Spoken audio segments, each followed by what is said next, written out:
जी गुरुदेव। स्वामी जी ने सच सुनाते हुए कहा, इस शरीर के चार भाग हैं, पिंड, अंड, ब्रह्मांड और सचखंड। सतलोक अविनाशी देश है, उसका कभी नाश नहीं होता। सारी जीवात्माएं सचखंड से ही नीचे उतारी गई। दोनों नेत्रों से नीचे पिंड है, सैदल कमल यानी ईश्वर के धाम तक अंड सृष्टि है और इससे ऊपर ब्रह्मांड है। जागृत अवस्था में आत्मा दोनों आंखों के पीछे रहती है, स्वप्न की अवस्था में कंठ में आ जाती है और गहरी निद्रा में वह हृदय में आ जाती है। जागृत अवस्था में जब जीवात्मा आंखों के पीछे बैठी है और वहीं से इसे ऊपर चढ़कर अंड सृष्टि में प्रवेश करना है। पहले स्वर्ग फिर वैकुंठ, इन दोनों लोकों में देवी देवता रहते हैं। ब्रह्मा विष्णु महेश सब रहते हैं। ये तीनों सृष्टि में उत्पन्न पालन और संहार का काम करते हैं। आंखों को बंद करो और कान जो की बाहर की ओर जाते हैं बंद करो। जिह्वा को बंद रखो।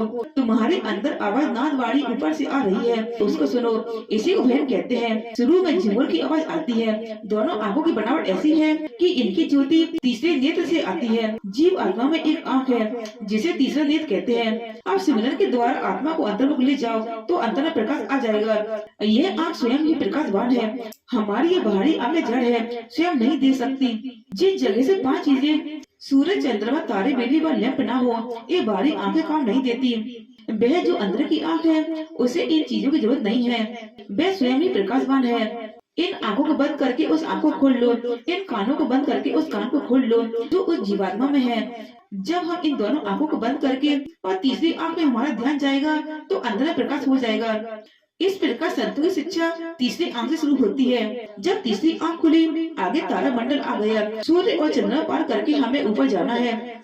आगे तीन रास्ते हैं, दाहिना, बायां और बीच का। अब बीच के रास्ते पर जाना है। कबीर साहब ने कहा है, इस शरीर का हमें भरोसा नहीं, आज है कल नहीं। जीते जी ऊपर चढ़ो, मेहनत करो और पार हो जाओ। अंदर में रिद्धि सिद्धि शक्ति का आदि जोर है, इसलिए कोई आगे नहीं पहुंचा। ये रास्ता काल का है। जो दाहिना रास्ता है उसमें बड़े बड़े विशाल देश है। हमारा जो बीच का रास्ता है वह पक्की रोड सीधी है, हमें इसी रास्ते को पकड़ना है। जीव आत्मा दो द्वार को पार करके ऊपर आई तो आगे सदगुरु अंग है। बड़ा प्रबल प्रकाश है और यहाँ पर 10 प्रकार के राग हो रहे हैं।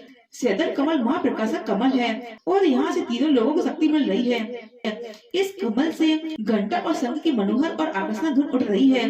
यह निरंजन भगवान यानी त्रिलोकीनाथ का स्थान है, जिसका दर्शन करके जीवात्मा को महान आनंद प्राप्त होता है। इसके ऊपर त्रिकुटी की ओर जाने के लिए बंकनाल का मार्ग है।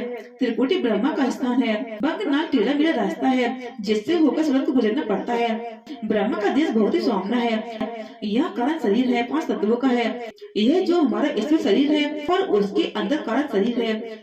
जिस समय आत्मा के ऊपर से सब आवरण शरीर उतर जाएंगे उस समय आत्मा का अपना प्रकाश हर सूर्य को होगा। यह आत्मा परमात्मा की अंश है, इसे अपनी शक्ति का ज्ञान नहीं।